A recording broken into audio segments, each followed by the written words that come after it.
Hi everyone, welcome to digital GK classes. तो कल आप सभी ने अपनी आंसर की से जो है मैच करा लिया होगा, अपने ओमार सीट से आंसर की में जो भी आपने मैच कराए हैं उसके बाद से आप सभी के बहुत सारे जो है मैसेज आए कि आपके नंबर बढ़े हैं। कुछ लोगों का ये कहना है कि हमारे नंबर जो है पहले हम क्वालिफाई कर रहे थे, बट जब ऑफिशियल आंसर की आई है उससे मिलाने के बाद से हमारे नंबर कम हो गए। साथ में मैंने पोल भी कराया था कि क्या ऑफिशियल आंसर की में आपके नंबर बढ़े हैं या घटे हैं। तो 50-50% का रेशियो है, कुछ लोगों के बढ़े हैं तो कुछ लोगों के घटे हैं। देखिए, और एक चीज और है, एक सबसे बड़ा क्वेश्चन आ रहा था कि जेड क्या है, क्या नंबर बढ़ेगा या घटेगा। सारी चीजें मैं आपको बताने वाली हूँ, एक एक चीज इंफॉर्मेशन यहाँ पर बहुत इंपॉर्टेंट है। अगर आप सीटेट 20 अगस्त का पेपर दिए हैं, आने वाला सीटेट देंगे या बीपीएससी की परीक्षा जो हुई है उसका रिजल्ट सब बहुत इंपॉर्टेंट है, क्योंकि कहीं ना कहीं बेस तो सीटेट होता है। अगर आपका सीटेट क्लियर है तभी जाकर आप आगे किसी भी वैकेंसीज में फॉर्म अप्लाई कर सकते हैं। सबसे पहले देखिए, मैं आपको ये चीज बताना चाहूंगी कि बोनस मार्क्स मिलेगा या नहीं। तो जी हाँ, बोनस मार्क्स मिलेगा। क्या किसी एक को या सभी को? सभी को मिलेगा। सबसे पहले आप देखिए, जनरल को एक पासिंग क्राइटेरिया मैं बताना चाहूंगी कि अगर आपके इतने नंबर है तो आप पास हैं। आप प्लीज कमेंट करके मुझे आप बताना कि क्या आपके इतने नंबर बन रहे हैं। अगर आप जनरल कैटेगरी से बिलोंग करते हैं तो आपको 90 नंबर चाहिए, मेल फीमेल दोनों। ठीक है, मैं यहाँ पर किसी स्टेट की बात नहीं करी क्योंकि सेंट्रल आप जानते हो एग्जाम्स है, इसकी वजह से ही आप कहीं भी किसी भी राज्य में फॉर्म भर सकते हैं। अगर आप ओबीसी से हैं तो ओबीसी के लिए 82 मार्क्स चाहिए, 82। अगर आपके 82 नंबर है, आप ओबीसी से हैं, आपके राज्य में कोई भी भर्ती आती है, आप बैठ सकते हैं आराम से।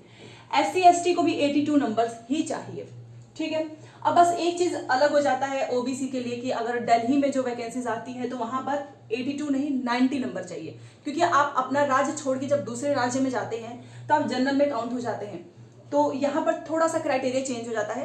तो अगर मैं एक चीज बोलूँ तो अगर 90 नंबर होता है तो आप सेफ होते हो। सेफ इसलिए कि आप अपने राज्य के साथ साथ दूसरे किसी भी अन्य स्टेट में भी अप्लाई कर सकते हैं। बट अगर आपके अभी अगर 90 जनरल ओबीसी 82 एससी एसटी 82 बन रहा है, आप पास हैं, आपकी कोई भी वैकेंसीज आती है आप आराम से बैठ सकते हो उसमें। ठीक है, अब एक है जेड। मान लीजिए आपके 81 नंबर बन रहे हैं और कुछ लोगों के 89 बन रहे हैं। ये सबसे बेकार होता है क्योंकि आप बॉर्डर पे आ गए हैं। जैसे 82 आपका नंबर आता है तो आप पास हो जाते, 89 से एक नंबर बढ़ जाता तो आप 90 आपका हो जाता। देखिए, इसमें भी बहुत सारे लोगों के साथ हर साल ऐसा होता है और वो पास हो जाते हैं। कैसे? सुनिए, 1 2 3 4 5 ये आपके ऑप्शंस हैं। आपका ए था, बी था, सी था, डी था। ठीक है, और ये एक बीच में आ जाता है जेड। कहीं पर भी जेड लिखा है, इसका मतलब क्या है?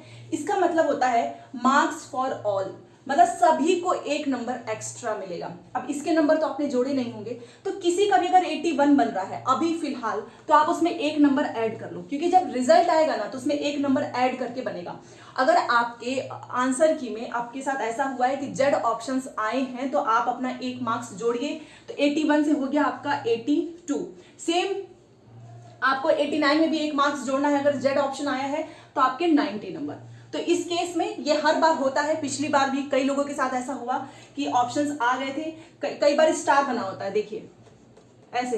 तो इसका मतलब भी होता है मार्क्स फॉर ऑल। बट इस बार जैसे कि आप सभी के मैसेज आ रहे हैं कि जेड लिखा हुआ है, तो जेड का मतलब ये है कि सभी को इक्वल मार्क्स मिलेगा, 1 मार्क्स। तो आप अगर बाउंड्री पे हैं तो अपने एक मार्क्स जोड़ लीजिए, क्योंकि रिजल्ट में एक मार्क्स आएगा तो फिर आपको परेशान नहीं होना है, यहां से आप पास हो जाएंगे। मोस्टली लोगों के साथ ऐसा होता है। ठीक है, वो पास हो जाएंगे।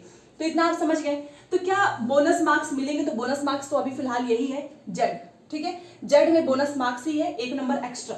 तो आप मुझे अभी प्लीज कमेंट करो कि कितने लोग हैं जिनका 81 89 है। अगर इतना है और आपने जेड के मार्क्स नहीं जोड़े हैं तो जेड के मार्क्स जोड़िए और आप पास हैं। ठीक है, दूसरी चीज की क्या नंबर्स बढ़ेंगे, तो देखिए सबसे पहले कि कितने नंबर पे पास है, कितने नंबर पे फेल है, ये मैंने ऑलरेडी अभी बताया है। अगर आपके 90 ओबीसी से 82 एससी एसटी से 82 है, आप पास हैं।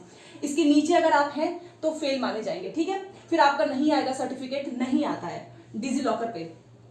नंबर बढ़ने का देखो, सबसे पहले आपको पता है चैलेंज करना है 15 से 18 के बीच में। अच्छा, ये हर बार हुआ है, कई बार ऐसा होता है कि कुछ क्वेश्चन सीटेट ऐसा दे देता है, बहुत सारे स्टूडेंट्स चैलेंज कर देते हैं, तो रिजल्ट जब आता है ना तो उसमें 1-2 नंबर एक्स्ट्रा उनके इंप्रूव हो जाते हैं। तो अभी के लिए तो आप एक नंबर जोड़ सकते हो, बट आपको 15 से 18 के बीच में चैलेंज करना है 1000 पर क्वेश्चन। पैसे भी अमाउंट ज्यादा है, 1000 रुपए लगेंगे एक क्वेश्चन के लिए। बट अगर ये क्वेश्चन मान लीजिए आपने सही प्रूफ लगाया है, सही माना जाता है, तो सभी को नंबर्स मिलेंगे, 5 लाख जो भी स्टूडेंट्स बैठे हैं, और आपके पैसे भी रिटर्न हो जाते हैं। तो चैलेंज करने के बाद से 1 या 2, 3, 4, 5 नंबर कभी नहीं बढ़ता है, ये तो बोनस मार्क्स है, आप इसको छोड़ दीजिए। बट अगर चैलेंज में आपके 1-2 क्वेश्चंस ऐसे हैं तो आपको इसका भी नंबर मिलता है और 2 नंबर बढ़ जाते हैं। ठीक है, तो ये भी एक चीज है, बट ये चैलेंज करने के बाद पता चलेगा, और ये और आपका जब रिजल्ट आएगा ना उसमें पता चलेगा कि कितने नंबर बढ़े हैं। तो नंबर बढ़ते हैं, घटते तो नहीं है, बट हाँ नंबर बढ़ने के चांसेस ज्यादा होते हैं। एक और सबसे बड़ा क्वेश्चन ये आ रहा है कि सीटेट का जब से ऑफिशियल आंसर की आई है उसे मैच कराने के बाद से बहुत सारे लोग इसलिए परेशान हैं क्योंकि वो बीपीएससी तो पास कर लिए थे, मतलब जो उनका क्वालिफाइंग मार्क्स था मान लो 40% है तो उससे ऊपर ही उनके नंबर आए हैं, बीपीएससी में अच्छे खासे नंबर आए हैं, बट वो सीटेट में फेल कर गए हैं। ऐसे स्टूडेंट्स अब क्या करें? देखो सीटेट के ही बेस पे आपका रिजल्ट बनता, इसीलिए बीपीएससी ने आप सभी का जो बीपीएस रिजल्ट है वो थोड़ा सा लेट कर दिया क्योंकि सीटेट का रिजल्ट नहीं आया था। अब सीटेट के रिजल्ट पे डिपेंड करता था, तो यहाँ से तो आप बाहर ही हो जाएंगे। तो अब आप अगर आपका सीटेट नहीं क्लियर होता है ना तो इतना याद रखो, सीटेट दिसंबर के पीछे पड़ जाओ, क्योंकि सीटेट दिसंबर भी अगर आपका नहीं होता है ना तो आगे बहुत सारी ऐसी वैकेंसीज आएंगी जहां पे सीटेट बहुत इंपॉर्टेंट रोल प्ले करता है। तो आपको सीटेट को क्लियर करना ही होगा हर हाल में। अगर आप चाहते हैं, देखिए पहले क्लासेस मैंने 1-2 क्लासेस ली थी, बट आप में से बहुत सारे लोग क्लास देखते ही नहीं है, सभी लोग एग्जाम के समय में ही देखते हैं। एग्जाम के समय में अगर आप देख रहे हो ना 10-15 दिन पहले, उससे पेपर नहीं निकलेगा, पेपर काफी टफ आया था, एनसीईआरटी को काफी डेप्थ में पूछा है। तो सीटेट दिसंबर की प्रिपरेशन आपको अभी से करनी चाहिए। सितंबर में ज्यादा दिन बचा नहीं है, अक्टूबर नवंबर कल 2 महीने हैं, तो 2 महीने अच्छे से पढ़ लो तो आपका सीटेट निकल जाएगा। अगर इस बार जिसका भी सीटेट 10 नंबर, 5 नंबर, 15 नंबर से रुका हुआ है ना, इतना मार्जिन है, इसका मतलब आपको मेहनत बहुत करनी पड़ेगी। जिसका 1-2 नंबर से रुका हुआ है वो पास हो जाएंगे। कैसे? एक तो जेड नंबर वाला, दूसरा 1-2 नंबर का चैलेंज में अगर नंबर मिलता है तो वो पास हो जाते हैं। ये कोई पहली बार नहीं हुआ है, पिछली बार भी जब मैं बहुत सारे ऐसे स्टूडेंट्स थे जिनका रिजल्ट में वो पास हो गए थे।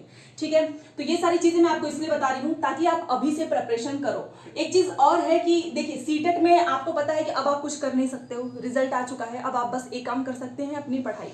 रही बात चैलेंज करने की, तो किसी भी क्वेश्चन पे आप ऐसे चैलेंज नहीं कर सकते हैं, फालतू में आपके 1000 रुपए भी डूब जाएंगे। चैलेंज तभी करना जब आपको लगे कि यस इसमें आपको मार्क्स मिल सकता है। एक पैडागोजी वाले कुछ टाइप्स के होते हैं ना, उसमें क्या होता है कि कई बार सीटेट अपने माइंडसेट से क्वेश्चंस बनाता है और हमें लगता है कि नहीं ये वाला सही है, तो पैडागोजी वाले सेक्शन में ना उतने मार्क्स बढ़ने के चांसेस नहीं होते हैं। बट जैसे मैथ हो गया, कोई फैक्चुअल क्वेश्चंस है, इसमें अगर आपको डाउट है तो चैलेंज जरूर करें। क्या सभी को करना है? तो मैंने पहले ही बता दिया है, 1-2 लोग भी कर देंगे तो अगर वो सही माना जाएगा तो उसके नंबर सभी को मिलेंगे, सभी को उसका फायदा होता है। तो अब आपको पता चल चुका है, आप अगर सीटेट में पास हो चुके हैं तो फिर आपका तो बीपीएससी में हो ही जाएगा, बट अगर आपका इससे नंबर कम है तो आगे की प्रिपरेशन करो और जेड नंबर को जोड़ के बताना कि क्या अब आपने जेड नंबर को पहले से काउंट किया है या अब करेंगे, क्योंकि कुछ लोगों को पता ही नहीं था कि जेड का मतलब क्या है। तो प्लीज मुझे बताइए कि अभी आपके कितने स्कोर बन रहे हैं, सभी के कमेंट्स मैं देखती हूँ। और अगर आपको सीटेट दिसंबर की क्लासेस चाहिए तो प्लीज मैसेज जरूर करें सो दैट मैं आगे की क्लासेस लेकर आऊँ। तो मिलते हैं नेक्स्ट क्लास में, थैंक्स फॉर वॉचिंग।